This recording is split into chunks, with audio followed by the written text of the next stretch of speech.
Good morning, children. This is class 4, Social Studies. Okay, and today we are going to do chapter number 6, Movements of the Earth.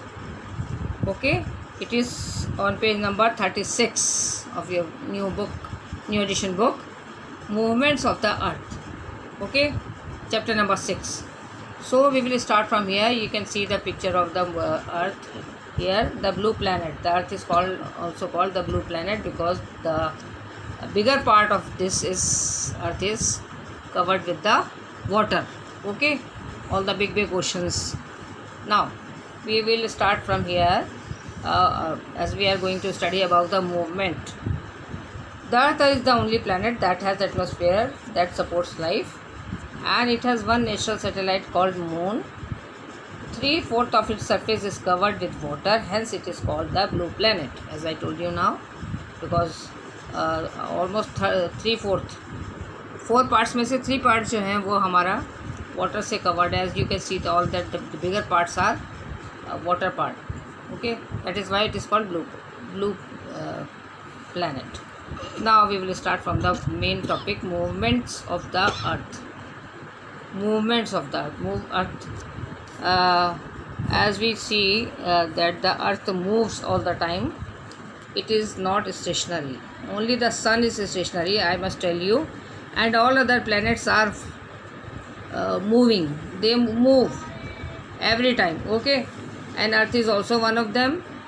So only the Earth is fixed at one place, but all other planets move around the Sun. So here we are going to study about the movements of the Earth. Earth किस तरह का movement करती है, ठीक है. Okay, now Earth has 2 movements. Earth के जो है वो 2 टाइप के मेन मूवमेंट होते हैं. मूवमेंट माने उसका घूमना, उसका चलना, मतलब ठीक है, मूव करना, यानी कि मूवमेंट होना उसमें. Rotation and revolution. There are 2 types of movements. The first one is rotation and the second one is revolution. Now we will start from the rotation. Earth rotates on its axis, and the axis is an imaginary line that passes through the center of the Earth from 2 points, the North Pole and South Pole. क्या इसका मतलब है कि अर्थ को एक तरह से हम लोगों ने एक इमेजिनरी लाइन बनाई है, जैसे खड़ी हुई लाइन एक है ना, ठीक है, और उसको एक्सेस कहा जाता है. हालांकि ऐसी कोई लाइन है नहीं, it is only imaginary line. ये माना जाता है कि ये अर्थ की जो एक इमेजिनरी लाइन है, और इसके जो ऊपर अपर पॉइंट है that is north pole, and the lowest point at the bottom is south pole, ठीक है. और अर्थ का जो एक्सेस है वो टिल्टेड है. टिल्टेड माने थोड़ा सा झुका हुआ है, बिकॉज अर्थ जो है when it's moves around the sun, it is not एकदम स्ट्रेट नहीं होती, थोड़ी सी टिल्टेड है towards the sun, towards the right side of the direction, ठीक है. तो naturally the angle of the earth will also भी टिल्टेड. जब उसको बीचों बीच से लिया गया है, तो जब अर्थ थोड़ा सा एक साइड पे झुकी है, तो उसका नेचुरली द एक्सेस, जो धुरी कहेंगे उसको, बीच की जो लाइन है, that will also be tilted. So it is tilted at the 23.5 degrees. उसका जो डिग्री है वो 23.5 डिग्री है, ठीक है. And it spins from west to east. West से ईस्ट की ओर घूमती है, ठीक है. If you see the direction, you will see that it moves from west to east side. Okay, and it goes on in the same way. Okay, and it takes about I will explain you. It takes about it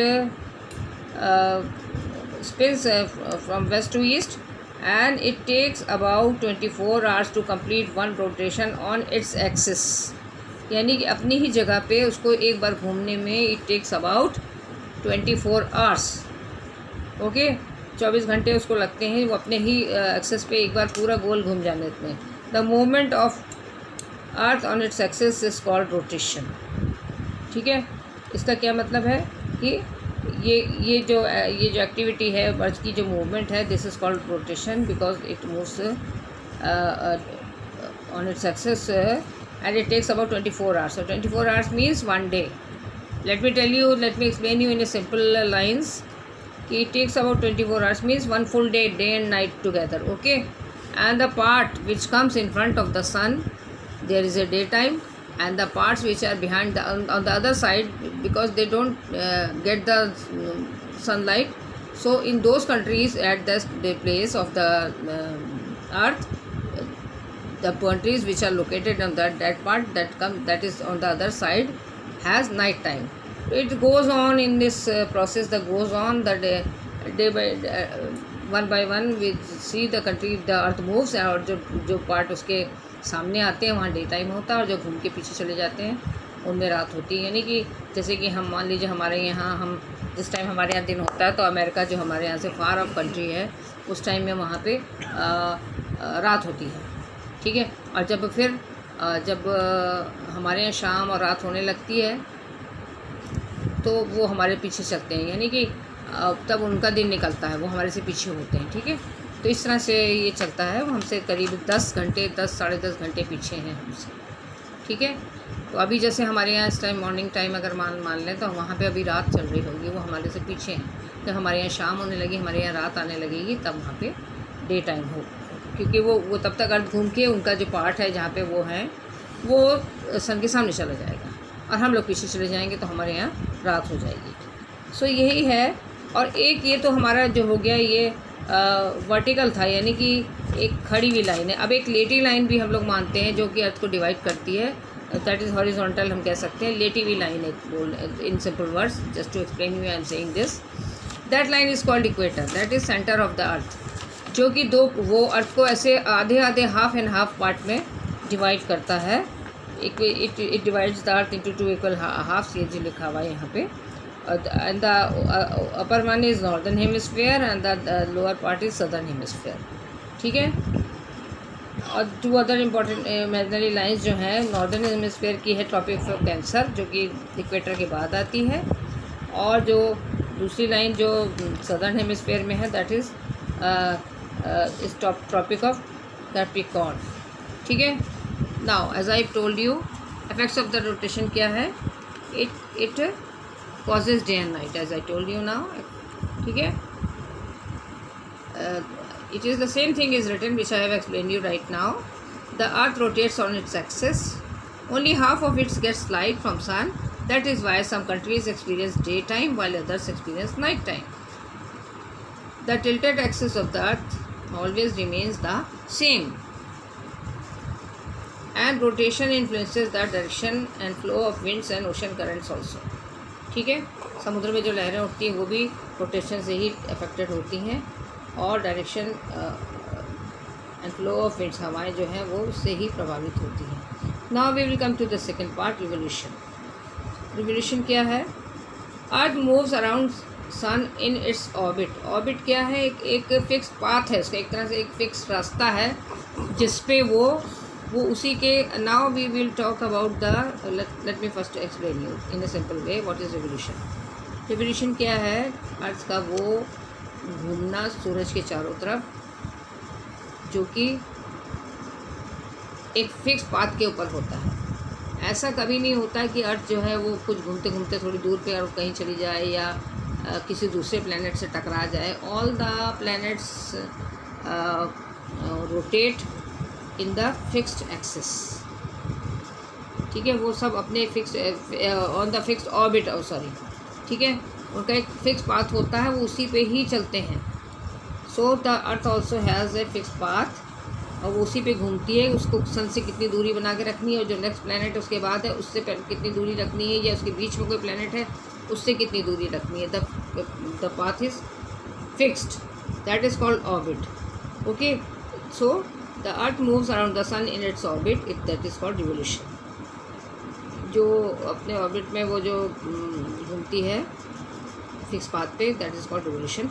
it takes 365 and 1/4 day to complete one movement around the sun. और क्योंकि सन इतना बड़ा है, और उसका जो orbit है वो, ये अर्थ का जो ऑर्बिट है वो इतना बड़ा है, तो इट टेक्स अबाउट 300, यानी ऑलमोस्ट 1 ईयर, ऑलमोस्ट नहीं, total 1 year, we must say 6 hours मोर। सो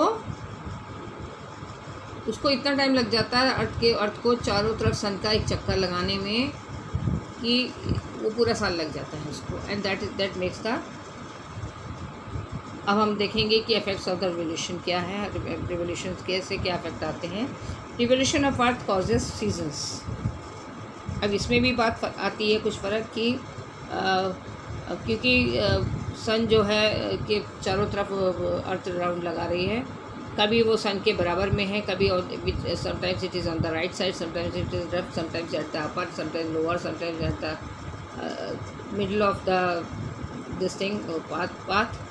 तो इट मेक्स इट चेंजेस इस सीजन्स। ये इसका इफेक्ट सबसे बड़ा क्या आता है पूरे वर्ल्ड के ऊपर, चेंजेस सीजन्स का। Those I am reading it from the book, you will understand it. Revolution of the earth causes seasons. The tilt of earth's axis causes only a part of earth to tilt towards sun, while the other part of the remains away from the sun. In the same way, जैसे कि दिन और रात बनते हैं उसी तरह से जब वो घूम रही है तब भी तो उसका एक पार्ट जो है that will face the sun and the other part will have darkness. Okay, the area which receives direct sunlight has summer, while the other part receives slanting sun rays and it has winter. ठीक है, आप देखिए अगर photo को ध्यान से देखेंगे which is given here on this page number 37, क्या आप देखिए इस तरह से देखिए दिस पार्ट ये है ये इतना ये शॉर्ट है, दिस पार्ट इज शॉर्ट, और जो ये वाला पार्ट है इट विल टेक लॉन्ग, है ना, ये लंबा है, यहाँ से ये लंबा हो गया। ठीक है, तो यहाँ से जो पास जब उसके एकदम सामने है उस पार्ट में समर होता है, और जब जहाँ स्लांटिंग हो गई, तिरछी हो गई लाइनें, क्योंकि ये it is taking long distance to cover. Okay, so ये पार्ट जो होता है इनमें ठंड होती है। ठीक है,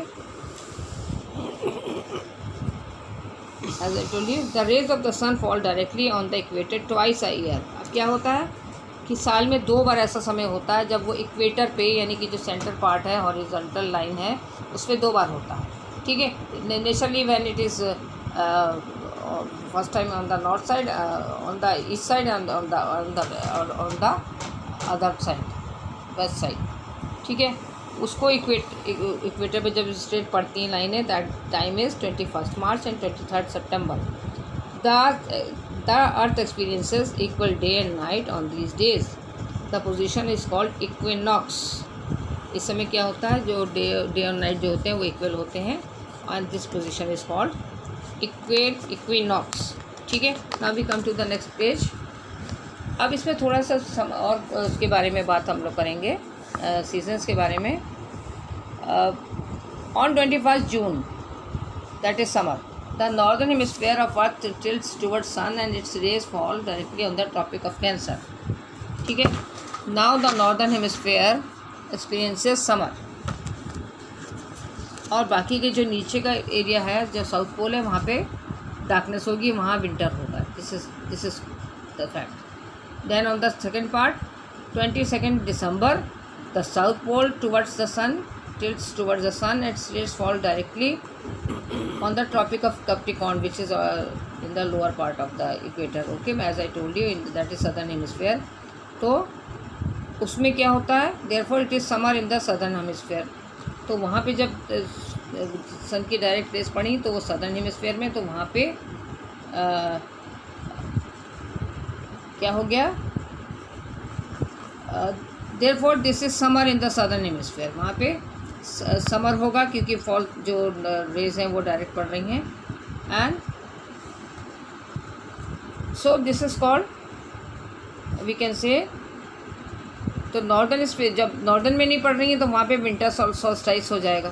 ठीक है, अब हम लोग रफली इसको कह सकते हैं कि जहाँ नॉर्दर्न हेमिस्फीयर में अगर स्ट्रेट पड़ रही हैं तो सदर्न में विंटर होगा, सदर्न में जब स्ट्रेट पड़ रही हैं उसकी सनरेज तो नॉर्थ में विंटर होगा। That is the fact. Okay, अब इतना बस समझ लीजिए उसको।